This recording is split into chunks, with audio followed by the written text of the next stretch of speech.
We all sat and cried for a while and then said, okay, now what do we do? Your sister needs a transplant and we're asking you to be her donor. For cases like mine, this is the only cure. There's nothing that would have made me double guess or double think anything with it. It was, this is what she needs and this is what's going to happen. Coming up in the next half hour, family comes first. A pro baseball player presses pause on his career in an effort to cure his sister's cancer. See their love in the face of leukemia, plus the promise and progress of Gee-Whiz science. Today, patients who had absolutely no chance of 5-10 years ago of being cured are being cured. Human cells tailored to target cancer, delivered overnight. Meet one survivor who endured every other treatment before finally finding hope.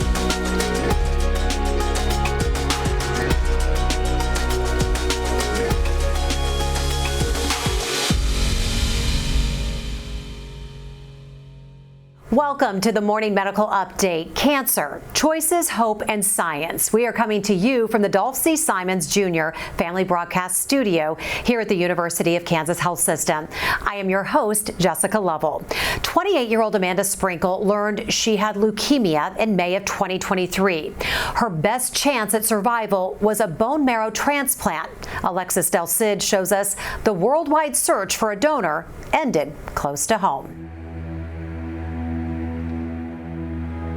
So I'm getting PrEP chemotherapy now, just to completely wipe out my immune system and my cells. And then Monday I'll receive a donation from my lovely brother. Amanda and Jonathan Sprinkle talk daily. Oh, what's not to love about Jonathan? There's a lot. Jonathan's following his dream, pitching for the Corpus Christi Hooks, the AA affiliate of the Houston Astros. But he'll miss crucial playing time in order to donate. It doesn't matter. I mean, it doesn't, in the grand scheme of things, like, this is for her, and family is always first, and that's always something that we've said to each other. And Mom and Dad know they've raised caring kids. Oh yeah, we have always been a very tight-knit crew. They also know Amanda's treatment is a marathon, not a sprint. Where you feel like you can't go another step, you can't cry another tear, you're gonna have to go one more step. Amanda is not the family's first cancer patient or even the youngest. Jacob was diagnosed with lymphoma when he was 11. So he went through treatment over at Children's Mercy from 11 to 14, and he's been in remission now for about 6 years. Amanda and Jacob inherited a genetic mutation, making them more likely to get cancer. My mother actually passed away from leukemia. Her brother passed away from lymphoma. And so it's in my family. And Jonathan's only able to donate because testing proved he didn't share the gene. You gotta take a real quick listen to your heart and lungs here, okay? Jonathan's pre-op checks are all good. Thanks, guys. Thank you. Thank you guys for In the operating room, a bone marrow transplant team collects his marrow. These cells will automatically find their way into her bone marrow, and then in 3 to 4 weeks, they'll start making normal blood, normal immune cells, normal platelets. From Jonathan's pelvic bone, into syringes, into a bag, and then off to cell processing. While Jonathan recovers, every last drop there. Medical lab scientists filter the marrow and count the cells. Then a machine takes 1 liter of Jonathan's donation and pulls out just 105 milliliters of stem cells. The treatment then heads straight to Amanda's room. Congrats on getting those cells. Thank you so much. Best of luck to you. For the Sprinkles, this is a moment of celebration and prayer.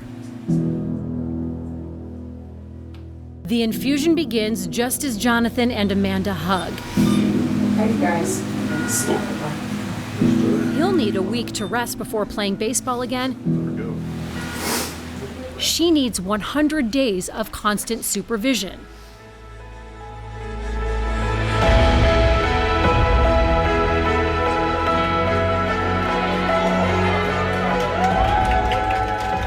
Doctors determine Jonathan's cells are now in Amanda's marrow,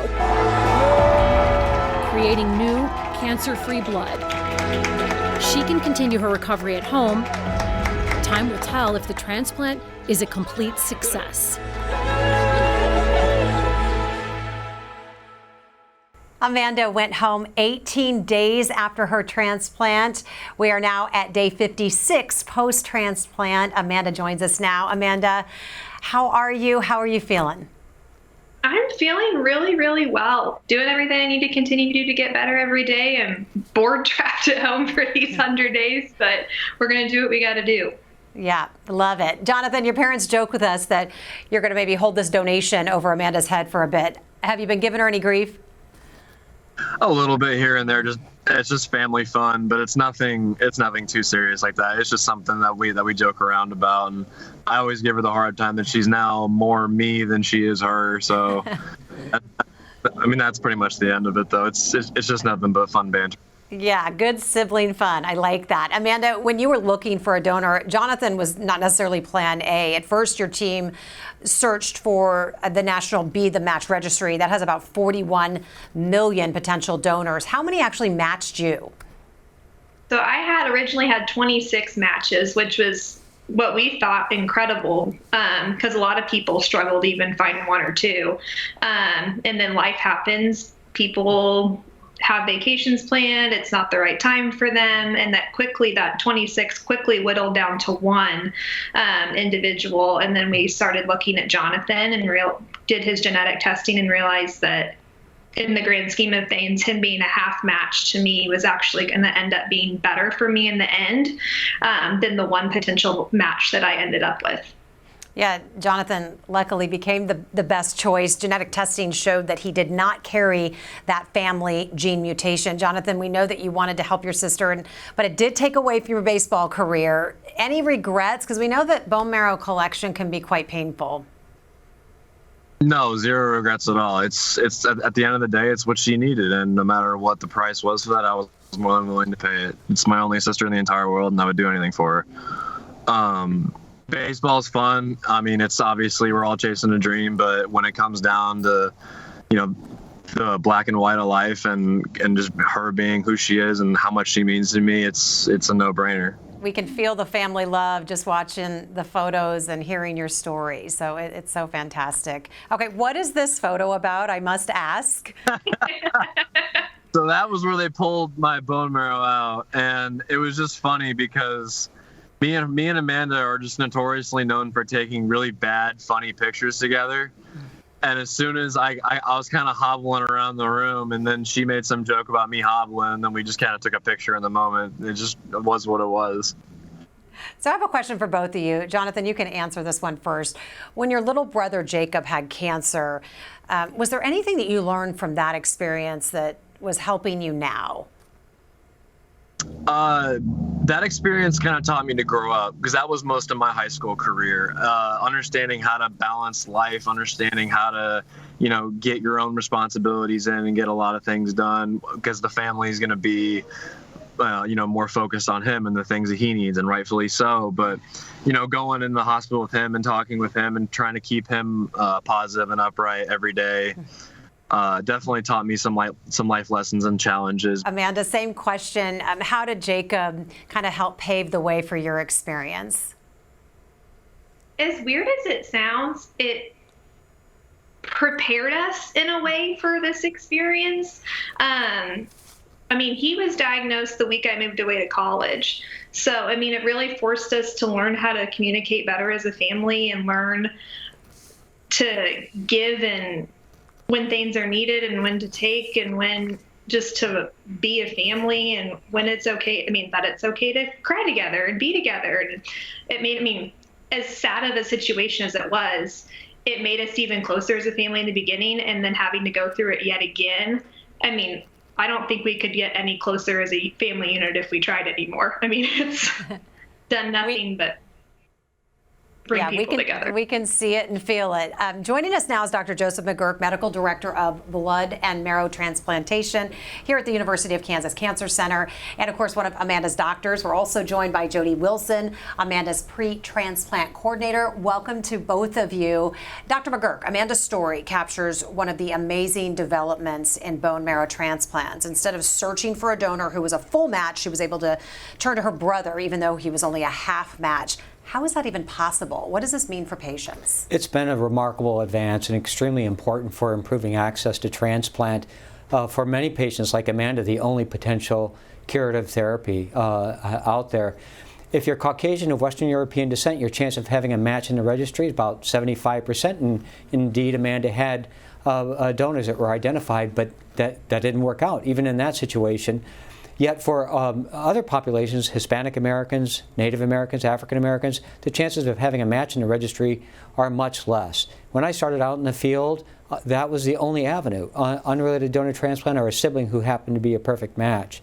We tried doing mismatched transplants in the mid-90s, and it didn't work out well for patients. And then we came to a better understanding of how the immune system works and how we could modulate that and get these donor grafts to grow in our patients without causing terrible complications such as graft versus host disease. And so those advances have opened up the field remarkably to all people in need of a transplant with outcomes that are very similar to a perfect match. Jody, you're a transplant coordinator, a nurse who really helps to guide patients and their families through a transplant. I want to listen into what Amanda's mom, Laura, talked about regarding that role. The level of detail and attention they have to put it in. They're very good at it. They're wonderful. And you know, when you hit something, you're like, I don't know what I'm going to do with this. They're like, oh, we got it. Okay, great. You know, you take care of that. So they just, if it's ever a question, they just take care of it.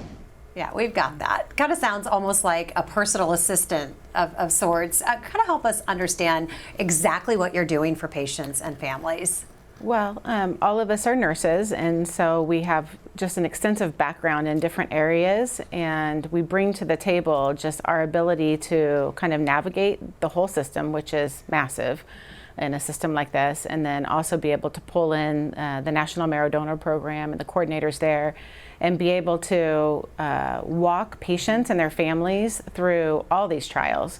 We get to educate them from the day they almost walk in the door with leukemia, explain what it is the process is going to look like, and then we're able to just really walk hand in hand with them and share in these joyful moments when we get to find donors, when we get to announce that their siblings are going to be the donor for them. But then also cry with them when things don't work out and really help them kind of navigate the hard stuff too. So you're like an unexpected friend through this entire process, and I'm certainly answering a lot of questions along the way. Dr. McGuirk, recovering from a bone marrow transplant, we know takes time. When do you think Amanda can leave the house and maybe get back to work? You know, pretty soon she'll be able to leave the house and go for a walk in a park. She's almost 2 months now out. We don't want her in crowded areas with lots of people. With regard to going back to work, she's a nurse, so she helps others. That's her career. And we're looking at probably 6 months from the time of transplant to allow. She looks great, she's feeling great, all of her numbers are good, but when we look very closely, her immune system still has a long way to go in terms of its maturation. And a simple cold virus could be a real threat to her and land her in the hospital in a hurry. Yeah, after all this, we want to take no chances. Absolutely correct. Jody, transplant recipients like Amanda, again, they've got to have a caretaker with them at all times, you know, really around the clock, 100 days. Tell us a little bit about that burden and what kind of resources are out there to help out these families. Wow, it's hard on families. Even like Amanda's family has such depth of just family structure. You know, her mom, her dad, her brothers, her significant other. I mean, other family would have stepped in, I'm sure, and so she has just levels of caretakers that could have done it for her, and not every family has that, and so we do have to reach into some other areas and find the resources for that, but there are not, I just don't have a ready-made caretaker or caregiver for people, and that's really hard. You know, we've got some patients and families that literally have nobody at all, and we still have to try our hardest, and we search high and low for caregivers for them to try to make this work for them. Amanda, Jonathan, we're going to get back with you here in a few moments, but sometimes a bone marrow or blood stem cell transplant doesn't work, but science has a solution. CAR T-cell therapy is one of the new frontiers of cancer treatment. It is a form of immunotherapy proving particularly effective against blood cancers. One woman's lymphoma kept coming back even after chemotherapy and a stem cell transplant. That is when Dr. McGuirk offered a clinical trial perfect for her. My cards and I have a really good relationship. I'm going to do a magical star. Okay. So here we go. I do lean more towards the metaphysical and the power of attraction. 64-year-old Katie Kopp loves to help others heal and find their way. To me, with the light, you're holding on to your heart. Then she was diagnosed with non-Hodgkin's B-cell lymphoma. When they told me, I was, okay, what's next? Let's get rid of it. I have things to do, you know?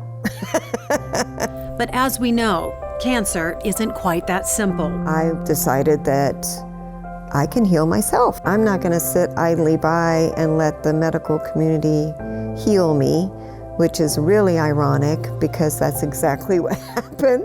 Meet Dr. Joseph McGuirk. Hello. He is one of the world's leading experts in blood cancers and cellular therapies.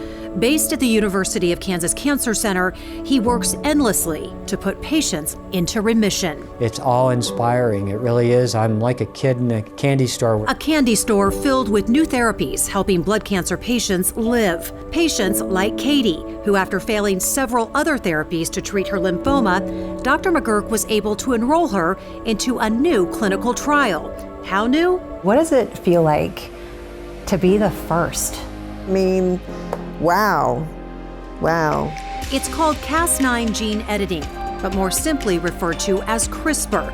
And Katie is one of the very first in the world to successfully be treated with this new method. It allows scientists to precisely cut out any strand of donor DNA so it can be used by a patient. Not only is it potentially a healthier, more effective cell, but it's something that we can access right away. A type of off-the-shelf option for really sick patients. We can make these CAR T cells for hundreds of patients from a single donor. We can freeze them, access them like a drug, where we call up and they FedEx them overnight, and we have them the next day to infuse into our patients. And Katie hasn't slowed down. She's back to work at another one of her many jobs. All righty. Oh, I've got a huge green light. You know, I'm like, yes. What do you want me to do? Yes. What am I doing next? Yes. You're welcome. It's phenomenal. And Jessica, truly, I didn't realize just how innovative it was. If you told somebody just in the street, they would think that you were making up a tall story. But it's not a tall story at all. It's reality. It's extraordinary. It's Gee-Whiz science, and I believe that. In fact, CRISPR won these two scientists, Emmanuelle Charpentier and Jennifer Doudna, the 2020 Nobel Prize in Chemistry. Katie Kopp is living proof of their incredible discovery and Dr. McGuirk's passion and execution. I'm grateful for everything. We have a surprise for Dr. McGuirk, and that is that Katie wanted to join us in person today to say hi to you. What's it like being back together? Hey! Hey, it's so good to see you. It's so good to see you. How was Paris? It was wonderful. It was great. The most wonderful part of the whole thing was telling the world about your story. That's exciting. It was very exciting. You two have developed quite the relationship during your time together, so it's always good to see you two back. Katie, how long have you been cancer-free? How are you feeling? Well, since July 29th of 2020. So 2020 was a very good year for me, unlike for a lot of people, but doing great. Living life. Yes, absolutely. We love to hear it. Absolutely. Katie, your story is what Dr. McGuirk has referred to as Gee-Whiz science. Absolutely. Your wife teases you about using that term, but yes. I love telling people about it. What do you mean by Gee-Whiz science? It's, you know, if I describe this to the layperson, just on the street or at a restaurant, they would look at me as if I were doing some illegal substance, and thinking this just can't be, but it is, and it's really remarkable. Taking a patient's cells out of their bloodstream to the laboratory, genetically modifying them, and such that they'll recognize and attack and kill the cancer, and seeing stunning results we've never seen in cancer therapeutics, the kind of advances that we've seen with CAR T cell therapy in leukemias and in lymphomas like that, which Katie had to deal with. How many types of CAR T therapy are there? Why don't more patients know about it? There are 6 now Food and Drug Administration approved CAR T-cell therapies for different types of lymphomas, acute leukemia, and multiple myeloma, and many, many more to come. They're being studied in solid tumors now in the context of clinical trials, in other blood cancers as well. It's really a revolution in cancer therapeutics that's in the midst of unfolding. Katie, you were part of this trial. Dr. McGuirk, how soon, though, will this off-the-shelf CAR T be widely available to more patients? You know, we think it's coming in the relatively near future. What does that mean? In the next few years, we saw remarkable advances like that which Katie has experienced in patients who are cured of their disease, essentially years out from CAR T-cell therapy, using somebody else as a donor instead of using the patient's own T-cells, which is the basis for all of the FDA-approved or Food and Drug Administration-approved CAR T constructs. We think using it from a person who's never had cancer, never been exposed to chemotherapy, might be even better. And through the work of the 2 Nobel-winning scientists that you mentioned earlier, we can now genetically engineer a normal, healthy person's cells such that they will not be rejected by the patient, Katie, and they won't recognize Katie and attack Katie, causing a problem called graft versus host disease. And that has advanced the field by leaps and bounds. Exciting time in your really field, is. for sure. So we love getting questions directly from our community, but today we ask medical staff some of the more common questions that they get from patients. And Lynn wants to know, do patients have to try and fail other treatments before getting CAR T? That was the case with Katie. When we roll out a new therapeutic, even very promising as CAR T cells have been, that's usually tried in very advanced patients. Once it proves its worth there, we start moving it up. So today, stem cell transplant has gone by the wayside for many indications of non-Hodgkin's lymphoma, the most common form of non-Hodgkin's lymphoma, and CAR T cells supplanted it in the second line. Katie was treated in the third line of therapy after having failed multiple prior regimens. Now that we're in the second line, the question is, well, should this be up front? Should we treat patients in the first place with this? And such studies are underway, including at our own center. So we're getting there. Yes, we are getting there. Question from Will, what's the difference between a bone marrow transplant and a stem cell transplant? We hear both. What's Same the difference? thing. Okay. We can collect the bone marrow through a bone marrow harvest in the operating room, like we saw with Jonathan, or we can stimulate the stem cells to come out in the blood, collect them with a machine called the leukapheresis machine. The difference is that there are more T cells in the peripheral blood, and those T cells cause graft versus host disease. That may be associated with decreased risk for relapse.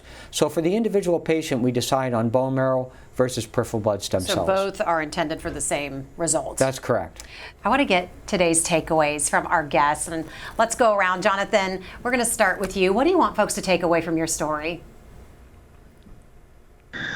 Just to understand that if you want to put yourself in the system, and if you want to be a bone marrow donor, to when the call comes, go through with what you originally stated. I mean, go through with what you wanted to do originally, and that was to donate. If somebody calls and somebody really needs you, and you have the chance to save a life, use the opportunity and do what you say you were going to do. Don't do it to make you feel good in the moment. And then when the call comes and somebody needs you, to not follow through with it. So that would be my biggest message for everybody, is just when you commit to something, follow through with it, and understand that what you're doing is you're giving somebody hope, and you're giving somebody the chance to live their life just like you're living your life. So that would be my message. Just what you did for your sister. Amanda, what's the takeaway from your story? We've had the same takeaway from the very beginning. I mean, going from 26-1 to Jonathan, I mean, it's when you sign up, you sign up. You got to follow me. It's a life and death decision for, I mean, if these people wouldn't have signed up for me and we wouldn't have gotten down to Jonathan, there's a dang good chance I wouldn't be here. And it's the same for other people. I mean, they need these shots too in order to live their life and have a chance at being cured. Otherwise, who knows what the alternative is. Well, thank you both for sharing your story. Amanda, most importantly, stay healthy and stay safe. You're in the home stretch, so to speak. No pun intended. Thank you both. Thank you both. Katie, what's the takeaway from all of this? I mean, you just being one of the first to get this treatment and just to be living proof. Well, I would like to echo what Jonathan and Amanda said. That's huge. I hadn't actually thought of that before. But another thing that Dr. McGuirk has taught me is that spread the word. People don't know. They don't know that this is, I certainly didn't know. They didn't know this Gee-Whiz science. And you kind of sound nerdy sometimes when you're just hanging out with friends and, oh my gosh, these women got this Nobel Prize, for splitting genes and saving lives, So I guess just spreading the word, becoming a little bit more knowledgeable. If you hear anything about anybody that's struggling with cancer, it doesn't matter what kind it is, still it'll get through the grapevine. So, because that's what I've heard the most is that, wow, I didn't know that you could do something like that. Yeah. So that's huge. You bring up nerdy stuff and Dr. McGuirk's ears perk up. You love it, right? So, I mean, you have called this truly the most exciting time in your long career. I don't like to admit how long you've been doing this, and we won't make you share, but just how exciting and what does it mean for you to get up and come into work every day? We're in the middle of a revolution in cancer therapeutics right now. We're seeing advances that are unprecedented in the history of cancer therapy. And we can envision a future where non-specific chemotherapy, as we've known it for decades, its days are numbered and it will disappear. Non-specific radiation therapy, and we're much, much more precise in how we kill these cancers without causing so much collateral damage to other normal healthy tissues for our patients. It is the most exciting time of my career. I've always been an optimist and excited about what I do. But I get up every day. I count my blessings every day. I really do. I know you do. And I don't get upset in traffic. And if somebody cuts me off, I wave and say hi because look at Katie and Amanda and Jonathan. This is what it's all about. And the opportunity to get to work with people like Jody.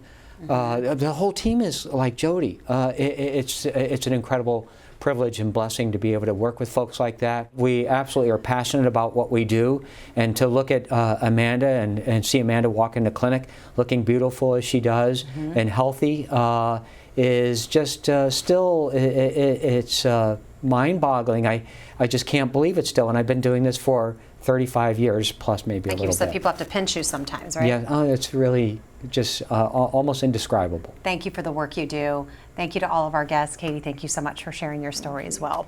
And thank you all for watching.